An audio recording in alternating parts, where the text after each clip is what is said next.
Andrew, thank you. And speaking of road conditions, in the past couple of hours, PennDOT has temporarily reduced the speed limit to 45 miles per hour on Interstates 81, 83, 78, and 283 in our area. A Tier 1 vehicle restriction is also in place across south central Pennsylvania, and that means no tractor trailers, buses, motorhomes, or motorcycles, among other things. Right now, though, we also want to get a check on the Pennsylvania Turnpike and conditions you may expect if you have to travel tonight into tomorrow morning as well. Craig Shuey with the Pennsylvania Turnpike Commission joins us now from the phone. Craig, thank you for being with us this evening. Give us an overall sense of what the situation is like on the Turnpike at this hour. Sure. Thanks, Evan. The forecast that you guys just gave sounds spot on to what we've been hearing and are expecting to deal with overnight. The roadway from Harrisburg to the east is in pretty good shape, but it starts to get a little snowier and a little more slick as you get to Lebanon, Lancaster, and work your way towards Reading. And, of course, the southeast is starting to see some tracking snow on the roadway. West of Harrisburg, it's wet for the most part. No crashes we're tracking out that way. But it is going to deteriorate, we think, somewhat quickly over the next few hours. And if you do need to get somewhere, now is probably the time to go and make that move and try to be off the roads by 9 o'clock or so, because at that point it's going to start to change a little bit.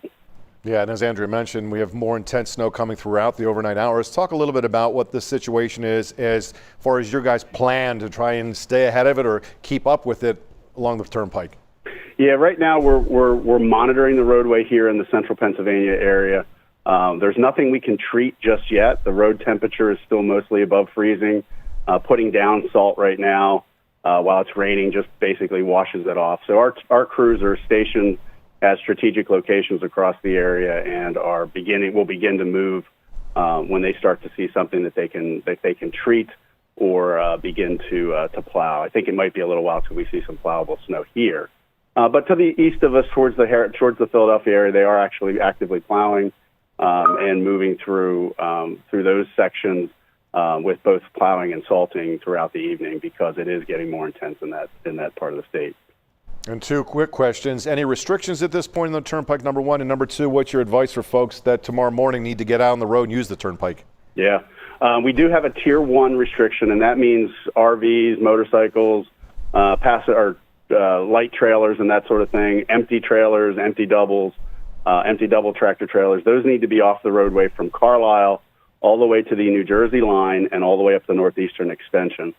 As you get further east, around mid-county, which is mid-Montgomery County, the junction of the northeastern extension and the Turnpike, that area is in a Tier 4, which is a full commercial vehicle ban. And there are other interstates in that area that are closed as well. So, from the trucker standpoint, it's a little lighter restriction here in the central Pennsylvania area, but as you get closer to the city of Philadelphia, that becomes a more intense restriction for the time being. As for tomorrow morning, it could be a messy commute, depending on where you're at. I suspect eastern parts of your viewing area is going to be more difficult.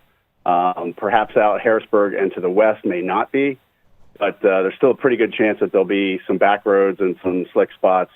We did hear of some significant wind issues overnight, which could mean and could bring down limbs and create some other hazards that people need to be aware of. So I guess I always ask or recommend to people to be prepared to sit at the roadside for a few hours and dress and prepare accordingly. So, make sure you've got good boots, have some warm clothes in the vehicle, as it might be rainy and damp tomorrow. Make sure you've got some things that can resist some water.